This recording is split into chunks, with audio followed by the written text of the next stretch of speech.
Hello and welcome to the Moonshots podcast. It's episode 265. I'm your co-host, Mike Parsons, and as always, I'm joined by the man himself, Mr. Mark Pearson-Freeland. Good morning, Mark.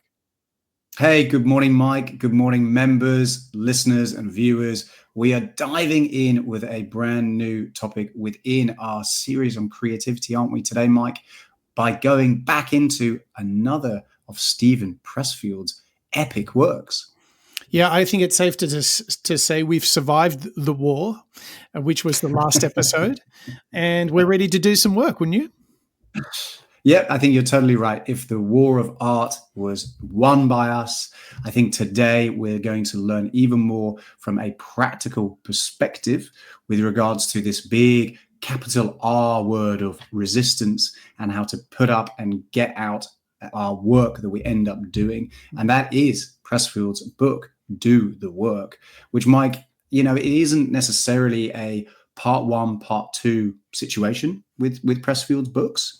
But I think what we're definitely going to see today is a continuation of some of the themes that we were finding out in last week's episode, specifically with regards to, like I say, overcoming that resistance that a lot of us, in fact, all of us face, with most of our work.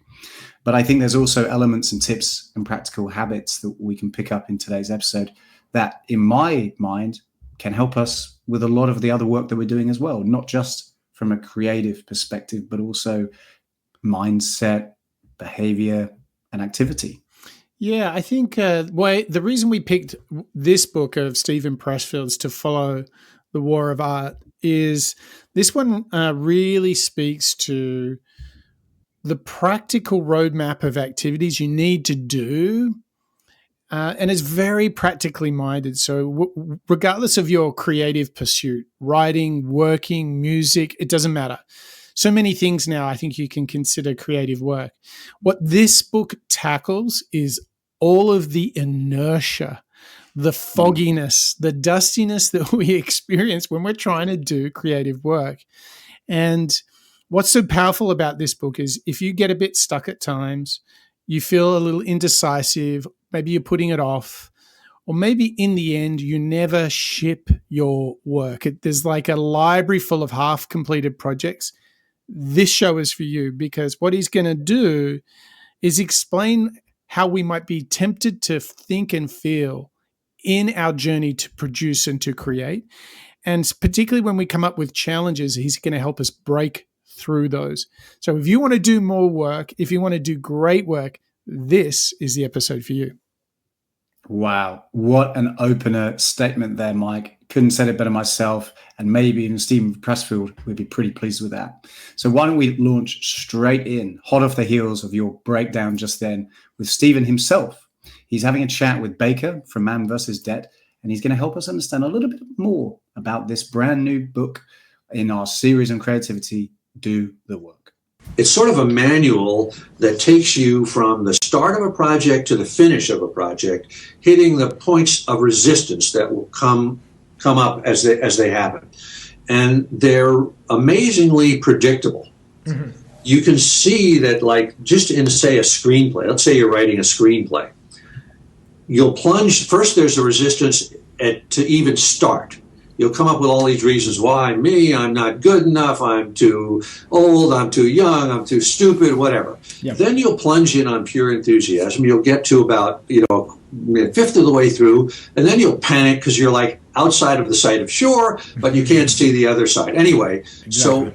So to get down to your question of takeaways from Do the Work, it's that, for one thing, if you hit these sticking points in anything you're doing, you're not alone. Yep. You're not the first person that has hit this thing. Everybody hits it, whether it's Neil Young or Donald Trump or anybody that's doing anything. Yep. And there is a way through each one of these points that you will hit. And a lot of it comes down to that professional attitude and a sort of that's why it's called Do the Work. Mm-hmm. There's no sort of mystery to it. It's just making yourself face each challenge and push through it no matter what. I thought what was interesting, Mark, is he said they're predictable. Yeah. Yeah.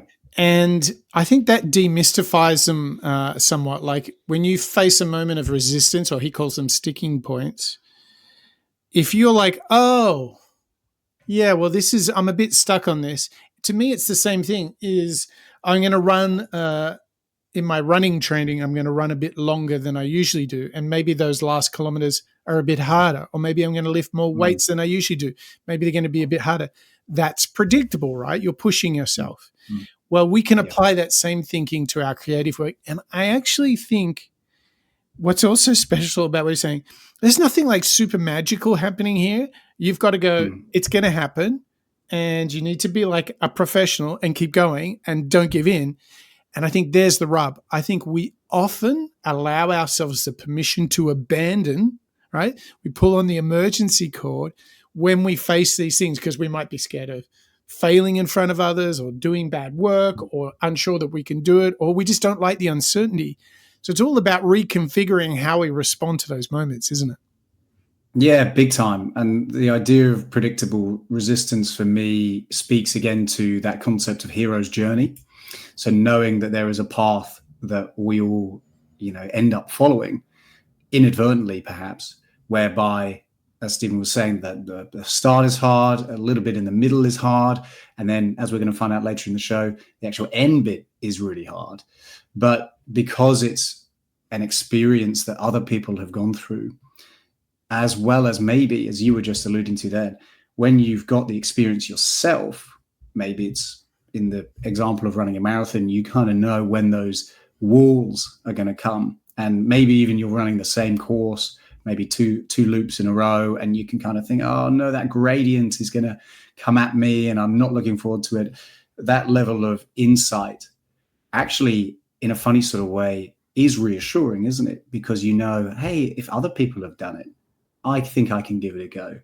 Or maybe I've done it before and I can do it again. Right. So this idea of predictable, it's kind of like naming the beast, isn't it? Yes. It's predictable, and therefore it feels it feels like a mountain that I'm going to be able to climb. Yes. Because I know that others have been there first. So what are the moments, if you think about your work, Mark, what are the moments where you experience resistance? And are there some moments where when you first experienced them, you kind of freaked out, but now you're like, oh yeah, no problem, I got this. Where have you kind of trained yourself to do the work? I think like a lot of us, it's going to be a continuing journey. I probably haven't quite nailed it yet, but for me, the key part of resistance is looking at a big pile of things to do and not knowing where to start.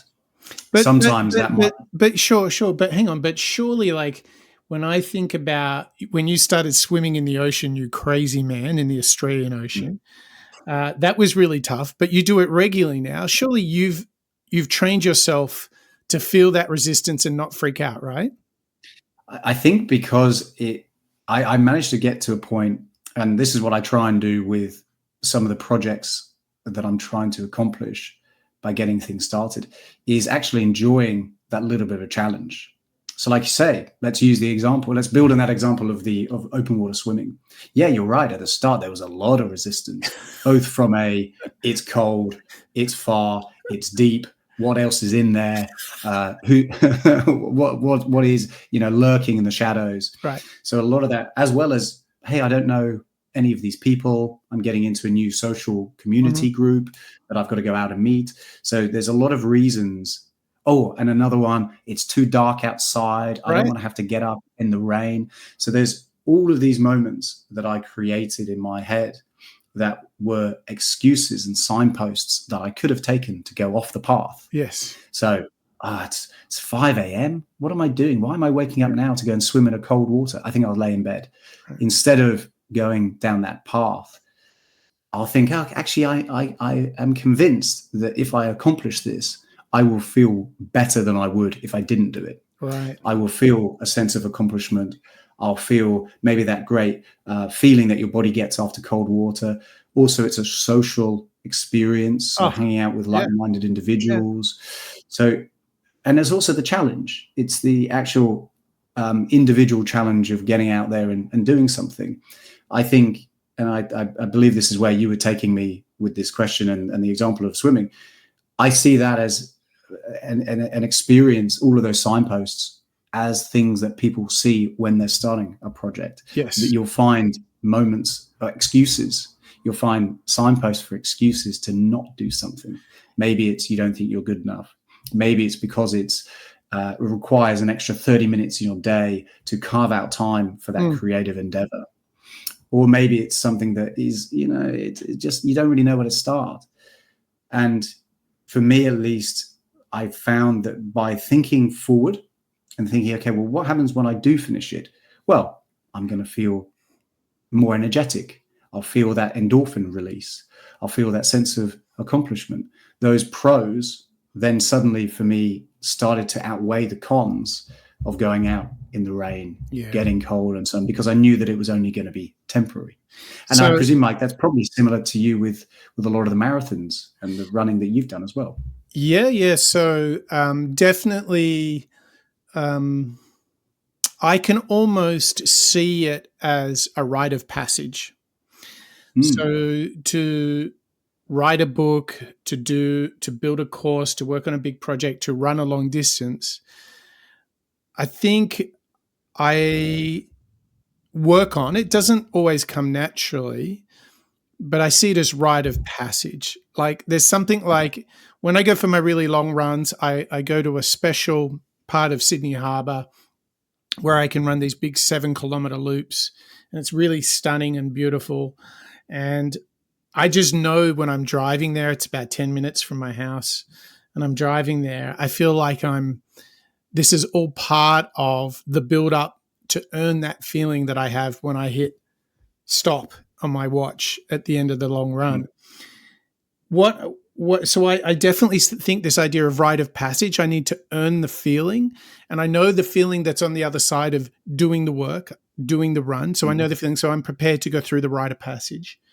What I'm interested in, Mark, is do you try and take what you've built as a sort of atomic habits, if you will, from your swimming and doing the work and feeling the resistance, yet still going through it? Do you try and take that either directly or indirectly into non-athletic pursuits with your work, with friendships, with chores around the house? Like, are you able to transfer that? 100%. And I'm reminded daily when there are struggles, better said, when there are moments of resistance in my day. Maybe it is starting a brand new project, or maybe it is having to go out and do something that I'm not really in the mood for. Maybe I'm a bit tired. Maybe I'm, a bit lethargic and I don't necessarily want to go out and be exposed to whatever that situation is. I will 100% think, oh, well, you know what? Well, there's two things I'll think. One, hey, you've got in the ocean and you've swum before. That's pretty good. If you can do that, you can probably accomplish something else. But I think as a build to what you're saying here, absolutely, there are patterns and habits that I will notice within the way that I'm feeling or thinking. Again, that I'll know if I think about it in the long run, it will be beneficial to me. Right. So sometimes, let's say you've got back from a long flight, or maybe it's been a very, very busy week. You've pre-scheduled maybe a breakfast or, a dinner or a drink or a hangout, an exercise with one of your buddies, your friends, and you kind of think, is this really something that I can be bothered to do? That's, again, that signpost of resistance saying, nah, you don't really want to have to go out and do it. Right. When I know for a fact, much like the experience of feeling good after a bit of exercise or after a bit of stress from that resistance, pushing against the resistance, you're going to feel good. You will get something out of it. And that's ultimately what we're all here to do, isn't it? Yeah. And you're right. It is interesting having gone through different practices of resistance training, so to speak, because you can align it with different practices and different disciplines. Yes. And similar to what we were finding in Pressfield's book last week, it is interesting to see this advice that he's got on creativity crossing over into the sports space, crossing over into, the the business space, marketing space, it is almost transferable, isn't it? Well, I think it is. And I think it's one of the things we've discovered on the Moonshots podcast is that there are these rules which are like do the most important stuff in the morning, focus on the one thing that matters. There's a whole series of patterns that whether we're looking at Serena Williams, Michael Jordan, Jeff Bezos, it is crazy. Athletes, academics, business people, authors, the same basic set of rules apply. You can see like there is a formula to their success. They're like these success habits. One of which I think we should add is being a member of the Moonshots podcast, Mark. Oh, big time. If there are individuals that are out there who are practicing with us and learning out loud alongside the Moonshots crew, those are our members, Mike. So welcome in, please, Bob, Niles, iTrip, Dietmar, Marjan, Connor, Lisa, and Sid. Mr. Bonjour, Paul, Berg, and Kalman, Joe, Christian, Samuela, and Barbara, Deborah, Lasse, Stephen, Craig, Ravi, Yvette, Raul, and Nikawada, Ingram, Dirk, Venkata, and Marco, Jet, Roger, Stefan, Raw, Nimala, and Diana, Christoph, Denise, Laura, Smitty, Corey, and Daniela, Mike, and Antonio. High five to you guys, always learning out loud with us for beyond a year. Alongside Zachary, Austin, Fred and Ola, Andy, Diana, Margie and Ron, Jasper, Fabian and Gu Hong. Guys, high fives and good vibes to all of you for joining us day in, day out on the Moonshots podcast. Thank you for learning out loud with us and for practicing great habits and resistance training. Yes, exactly. Now, let's talk about that resistance, Mark. So you've started on something creative and challenging. And of course, I think one of the biggest fears, if we admit some of our darkest secret, Marks, you don't want to be like an Australian breakdancer at the Olympics, right? You don't want to put yourself out there and get a ton of criticism. And so in order to avoid that, I think we try to polish the work almost immediately, don't we? But actually, Pressfield has got some advice to get through this. And I think it's really powerful in getting us started and not bogged down. So why don't you unleash this second clip from Pressfield?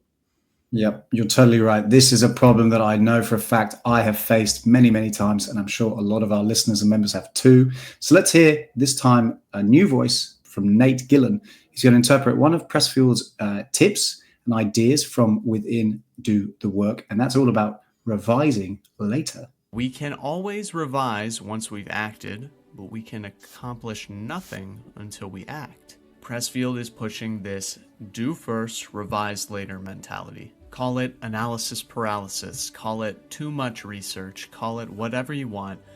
A lot of times we spend more time planning than we do doing. That is, doing the actual work that needs to be done. You might be thinking of the logistics of starting a business or a new project in the community. You might be outlining to your heart's content on a book or a movie. But outlines and ideas and research don't equate to actually writing the piece. In this case, research can actually become resistance. We should all read to learn up on whatever sort of subject we're interested in. However, when it comes to reading about your craft, reading about the thing you want to do, Pressfield actually says that you should read 3 books max, and don't highlight, don't note take, don't do anything, just read them, have them in your head, and then go forth with doing the action. Yeah, so it's interesting, isn't it? Like, I think in an effort to feel more confident about our work, we almost over prepare, we almost over polish, when really what we just need to do is get going. How do you, when they talk about this moment, how do you see it for yourself, and how do you kind of avoid revising now, and how do you kind of move to a more of a revise it later mentality? Yeah. You know what? That clip reminded me, it was quite a few years ago now, but I remember having to try and plan my wedding. And that felt like a huge, so separate to obviously a work project, it was something, inverted commas, extracurricular or personal. And I remember thinking, this is huge. I don't know where to start here. Who do I contact first? There's too many things. You know what? The wedding's off. Let's break up. That's it. Game over. But instead, I remember thinking, okay, well, there is a lot to do here. So why don't I just do something? Let's choose something. Well, let's think about the band, or let's find the venue. Let's do some research, and let's contact a few people. Let's not be too strict. Let's not create a long list of 15 places and then write out the pros and cons. Let's just start fishing. Let's put a few feelers out there. And that could be, I think, the same if you're considering maybe a house purchase, maybe even you're looking at sending your kids to school, or as we're learning and specifically focusing on today, a project like a creative endeavor. It's better to just pick something and get the ball rolling. And I think, Mike, we've referenced this probably in the past. That first stage of moving, a big boulder is really, really hard, isn't it? But unless you get the momentum going, it seems insurmountable. And it feels way too heavy, and you can be totally put off. And as we were hearing from that first clip, it's easy to find the signs that point out resistance, and you say, you know what, this is impossible. I can't do it. Somebody else can, but it's not for me. And instead, just choosing something to get that little bit of momentum going, such as writing it down, putting it out there, and saying, right, that was the first draft. Yes. Now let's come later. It's such a relief because you feel as though you've accomplished something, don't you? Yeah, and to build on that, you often, once you do break through and do get started, everything starts to kind of come together. Like you get your momentum. Mm. One might say you get the confidence, right? Yes. Yeah, big time. I think, like we were talking about in that first clip, this idea of resistance being predictable is down from that gives you that confidence, like you say. And that hero's journey, or that feeling that you're alone in the experience, is a real sap on your confidence, and it creates that sort of anxiety, doesn't it? Yeah. And you're right. If you get to do something, whatever it might be, and you just start, that little tick internally, you kind of think, oh, you know what? I did all right. Yes. I can't believe I've written the first word, or the first chapter, or skeleton plan, or a table of contents. Yes. Even something as tangible as that and small as that is helpful, isn't it? Yeah, like I have this thing that if I notice myself procrastinating on something, like I'll set up the folders, or I'll set up a document, or I'll ask ChatGPT for an outline. Like I try and do menial tasks to kind of shift me into the zone. Yeah. So like a simple thing might be, if I need to write a long document, report, plan, or presentation, thinking about like the table of contents, as you mentioned, I find as very provocative. I don't actually have to write the first page. I just think about, well, what would be the main 10 points I need to make? And I must say that I find ChatGPT as a very good co-conspirator on work, right? For example, I was recently thinking about a piece of work around product market fit for creating new products. And I was thinking to myself, I wonder if there's a way to make like a universal set of rules, regardless of the product. How do you know when you've got product market fit? And I was thinking about some things, and I asked ChatGPT, and it gives me so many answers. Some I don't like, but some I do. And then I'm like, oh, that's interesting. Let's apply that. So it almost becomes like a creative partner, because I can entertain crazy and interesting ideas with ChatGPT. And I say, okay, take that model and apply it to this industry or this company. And it gives me crazy ideas. The thing is, like, it's relatively low effort, but high on inspiration. So that becomes like really exciting for me, because I see things I like, I see things I don't like, and it kind of clicks me into gear, and I start going. Now, specific to revising later, I have a thing that I learned. Julia Cameron, Artist Pages, she's like, just go for it. I turn off my Grammarly because it's trying to correct my grammar. And here's what I noticed, Mark. If I'm not careful, I've written a paragraph of my journal, but then I see the red and green lines where it wants to improve my grammar. And I've learnt to turn off Grammarly because it changes my mode. I go into editor, reviser, we have up here. But the whole purpose to artist pages or morning pages is to just pour it all out, like subconscious flow. So you're not looking to dot the I's and cross the T's. So that's just a simple hack that I've got for like turning off grammar control just so I get it all out. I don't want to see any squiggly lines under my words. I just want to get it out.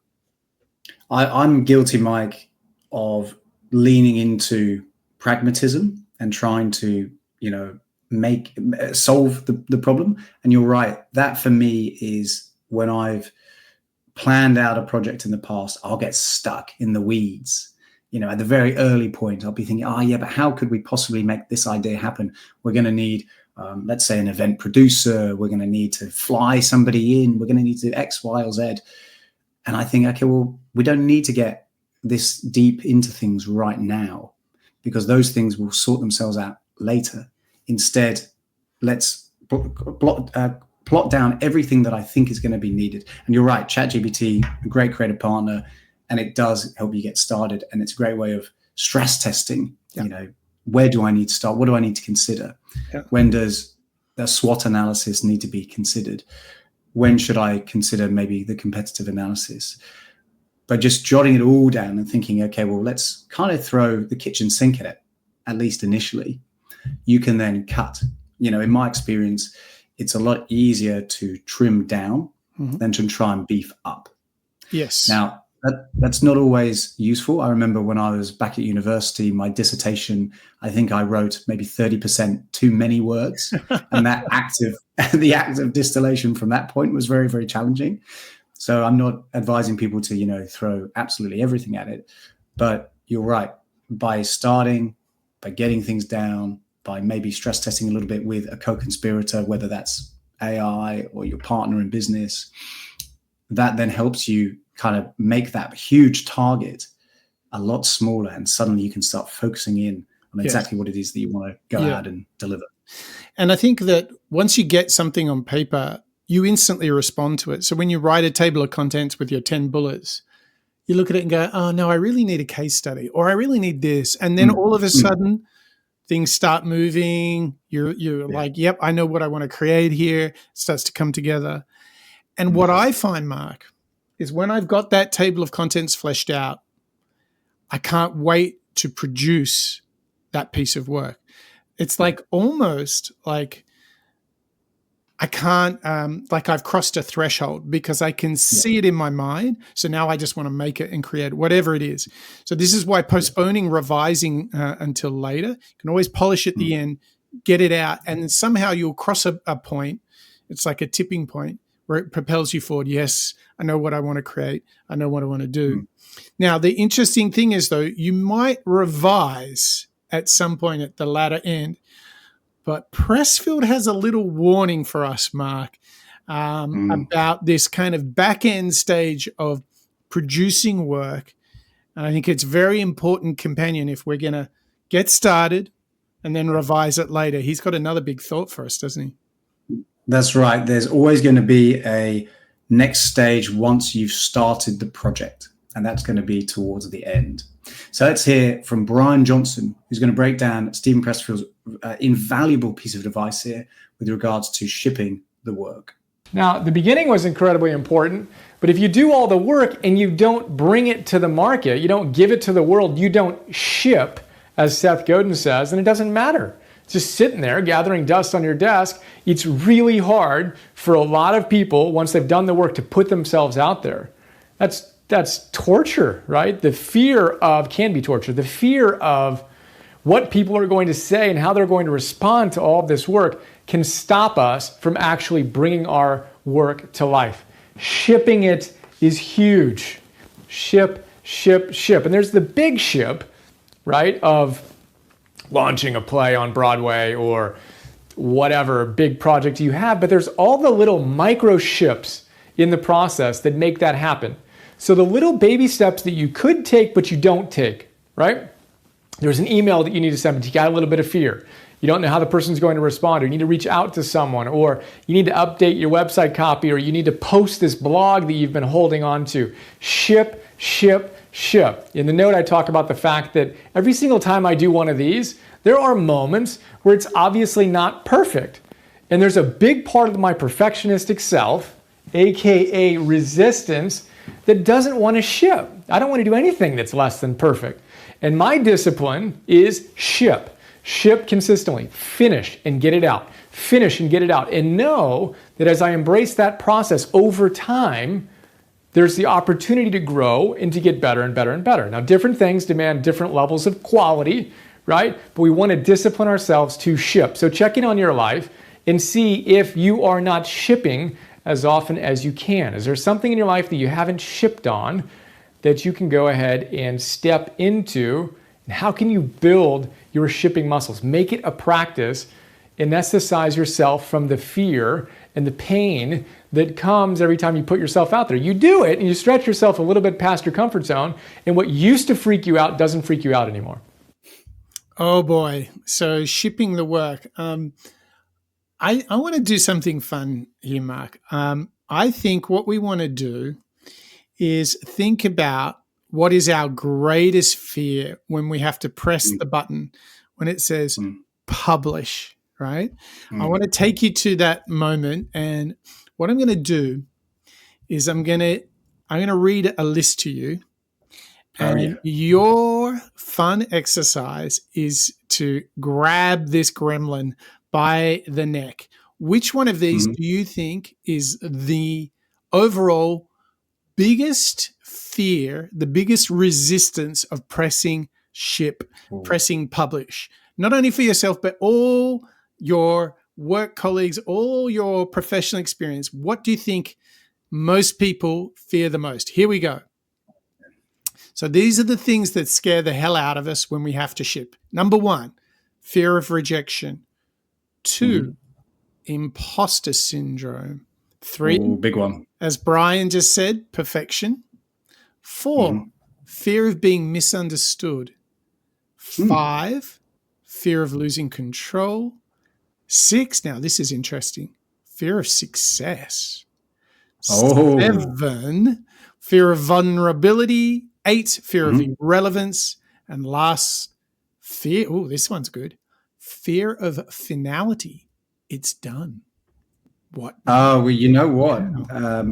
Actually, so all of those 9 or 10 options, straight away rejection, fear of what people are thinking of me or my work, that imposter syndrome, more and more I'm hearing from colleagues around me saying, I'm in this situation, but, I kind of feel like I've got imposter syndrome. All the way down to vulnerability, we know with Brené Brown, that's a huge, it's a huge vulnerability, so to speak.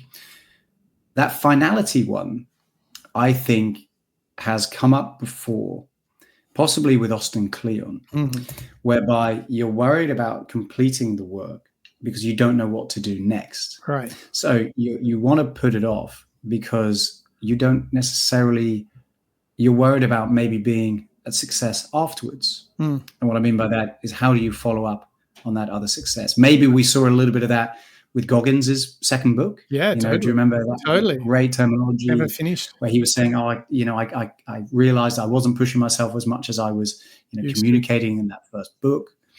So maybe that's possibly not the biggest thing that puts people off. I think that's probably quite a niche but very relevant one. I would say, Mike, the misunderstood element and the rejection is probably the things that I would see the most of. Interesting. Why people don't ship. Yeah. What do you think? I mean, definitely the fear of rejection has to be a big one for all of us. Like, no one wants to be the one where everyone's like, oh, that's terrible.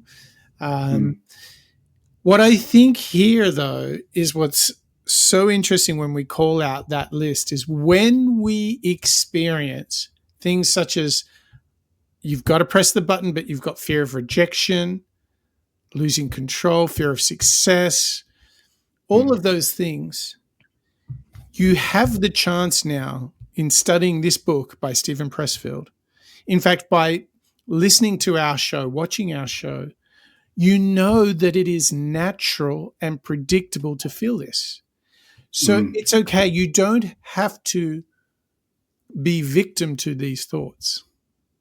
You can just go, oh, I must be putting myself out there a little bit. This must be a bit of a stretch goal because I'm feeling a little uncomfortable. Yeah, yeah. And here's the kicker. And that's okay. That's okay. That's okay. Right? Good, as Yoko would always say. Oh, yeah, that's good. And I think, Mike, we've said that before. That's the superpower. If you can change your mindset towards kind of embracing those moments where you feel a little bit uncomfortable and you think, hey, I'm going to be learning from this because it is different to the easy path that sometimes is laid out. Those moments of imposter syndrome, control loss, the fear of vulnerability, those are the moments when you sort of test yourself, isn't it? Yeah. And you realize, hey, I can be a little bit less vulnerable next time. What a great opportunity in life to go out and experience. Yeah. So, for example, I've got a list here of famous people who've been successful despite experiencing those feelings. Stephen King, his novel Carrie was rejected 30 times before it was published. I didn't know that. Yeah. That's good. That's interesting, isn't it? And wait for this one. Da Vinci spent years refining the Mona Lisa and left many works unfinished because he couldn't satisfy his own standards, not realizing he was making the world's most famous artwork.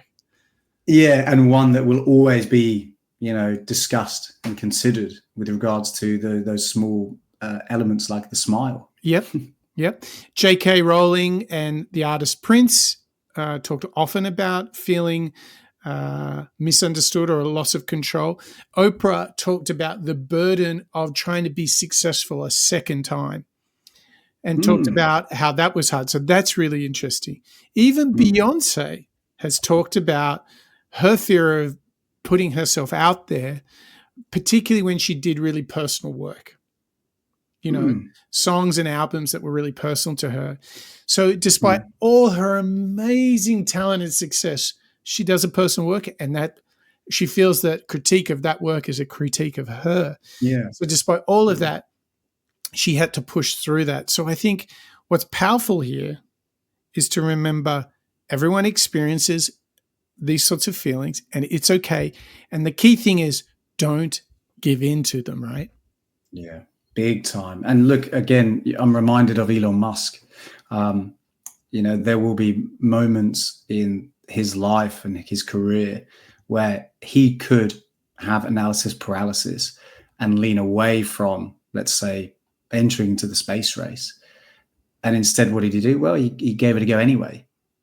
And now we're in this very exciting time of getting into the stars and so on, without having that drive, without having that resilience to resistance.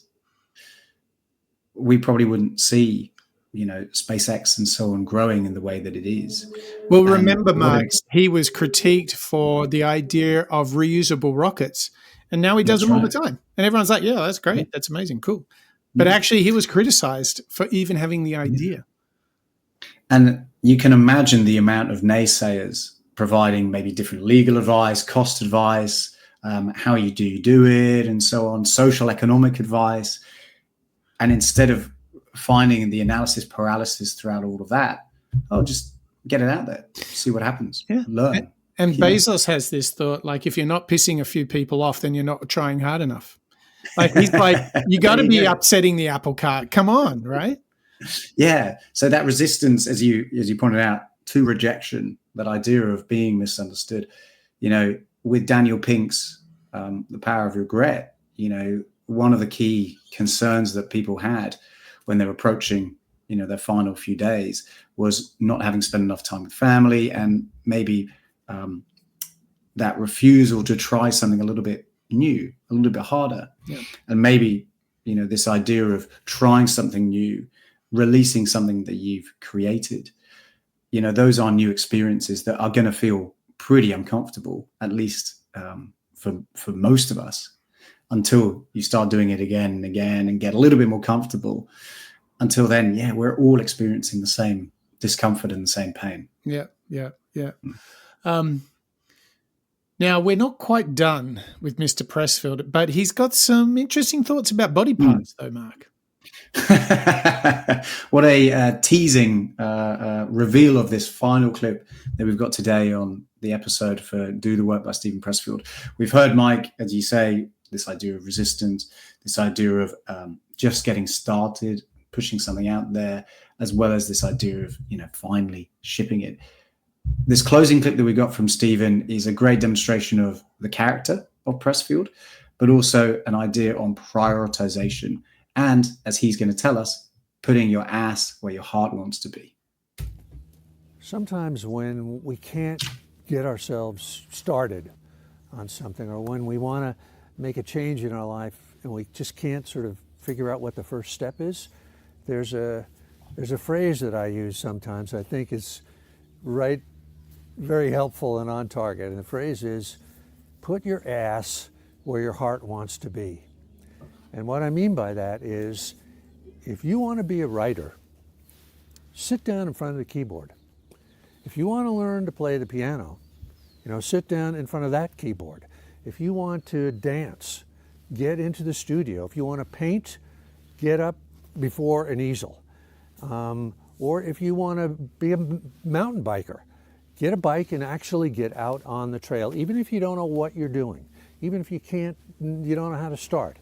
There's something about the physical act of putting your body in a place where your dreams can happen that creates a kind of a magic. And the second aspect of that is, don't just put your ass where your heart wants to be once. Put it today, put it tomorrow, put it the next day, put it the next day. In the continuity of that, there's tremendous power.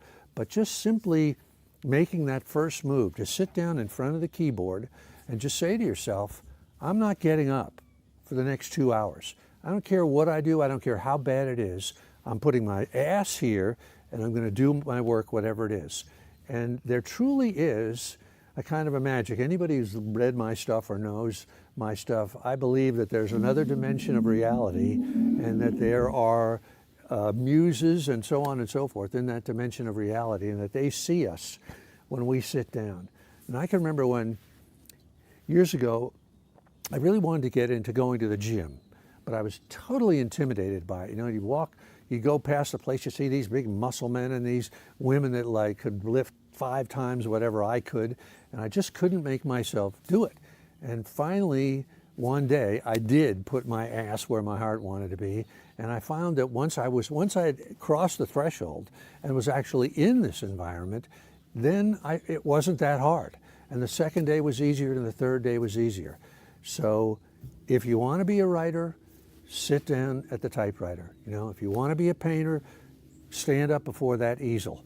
If you want to start a new business, get an LLC or do whatever it is you need to do to get there. Put your ass where your heart wants to be. It's so good. This is literally Pressfield going Goggins on us, right? Yeah, it is. You're right. Yeah. He's going full Goggins in that clip. Total coach in the locker room moment.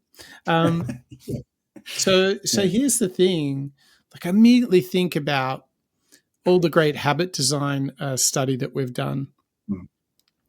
And to build on this idea of putting yourself where you want to be, if you want to write a book, then you need to be in front of that keyboard at the same time every single morning. I would even build on that. I would say you need to listen to the same music at the same time, drink the same coffee, build the ritual, right? I'm having the coffee. I'm listening to the music, time to write. I'm sitting at the desk, time to write. I've done my notes on the pad, time to write. Build the ritual, because what happens is the more you do that, the more you are hard coding this practice into your habits. Because I believe when it goes full circle, what was originally novel and new becomes so much of your routine that when you don't do it, it becomes weird. Mm. When you don't put your ass where your heart wants to be, it then feels weird. And that's when you know you've built the habit of success, that you've ingrained it so much.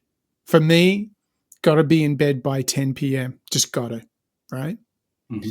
For me, there are so many things in my morning ritual that get me going that they become automated. That is just how I come to life in the mornings. Working on the most important things before lunch, crucial for me. These are all things, listening to theta, beta wave music, no vocals, very specific frequencies even. Like, this is just training myself. I'm going to crush it. Deep work, here we go, right?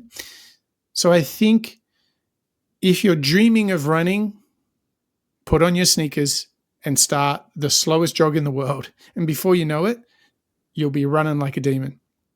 Same thing with if you want to be an artist or a musician, get yourself in front of it, because how can you not do it if you've got your running shoes on and you've left the house? Like, okay, well, I may as well run now, even though I'm scared to death of doing it, right? You may as well. Like, you can't, I think it's too easy if you're dreaming of running, but you're sitting inside. That's like, there's so many barriers between you and running. Right? Get yourself out of the house quickly, right? Yeah, absolutely. I mean, look, going back to the swimming example I was sharing earlier, that my dream there was to go and swim across Bondi. You know, I thought that must be impossible. Who can do that? You do it once and you think, oh, hey, this is amazing, you know. And by going out and, as Stephen would say, just putting yourself in that situation, exposing yourself to it rather than procrastinating again and again, you're right. By doing it once, maybe twice, another time, it becomes easier and easier and easier. And that habit is slowly formed over time. But this idea of procrastination, you know, we've certainly heard today a few of those tips on how to get around it. But I think, Mike, as Stephen would say, it's just the act of doing it, isn't it? Just putting yourself in there. And again, Daniel Pink comes back to my mind. I don't want to get in my life where I get to a point where I think, oh, you know, I wish I'd given that dream a go. You know, I wish I'd dedicated 5 minutes a day to work on my journal, or, you know, 30 minutes in my mornings to really work on that book that I always dreamed about writing, but then never did because I didn't prioritize it. I think the people who go out there and live their dreams are the ones that kind of make it happen. Yes. Because I guess who else is going to make your dream happen than yourself, right? No one else is going to create it for you. No, that's absolutely right. So setting yourself up for success, you know, putting your ass where your heart wants to be. Well, that's a good sign off from Mr. Pressfield, don't you think? I mean, come on, this is like, get to it. Now, the big question really is, Mark, what are you going to get to? What's your go-to topic? What's your follow-up subject? I'm a big fan of revise later. You know, I think we have spoken about the idea of table of contents and jotting down, you know, a skeleton in the past. I'm a firm believer that is a way for me to kind of jot out the journey and knowing where the destination could be in order to make things happen. But the actual physical thing of being comfortable with revising later, that's the key that I want to get comfortable with. Not having that fear of being misunderstood at that early stage, because I know that I'm going to come back and revise it later. Right. What about you, Mike? 4 big ideas, couple of very practical tips today. Yeah, I kind of like all of them. I'm struggling to pick my favorite one. I think it's just been the perfect companion to understanding that there is resistance in the last show. And now we've kind of picked up from there and said, okay, so what do we need to do? If we acknowledge that to be true, what happens now? And I love like getting started, revising later, shipping the work, and setting it. I can't choose, so I'm just going to have to focus on them all. Well, that's okay. You've done the work, so that's fine. Don't worry. I appreciate the permission. I want to say thank you to you, Mark, and thank you to you, our listeners, our viewers, and especially to our members here for show 265, where we Do the Work by Mr. Stephen Pressfield, our second book by Mr. Pressfield. And boy, did we get down to some work. We understood that there are going to be predictable moments of resistance, and it's okay. Everybody has them. So you can get started and revise later. And remember, don't revise, yourself to death, ship the work, get yourself out there in the world. And as you go on to create more and more work, make sure you put your ass where your heart is.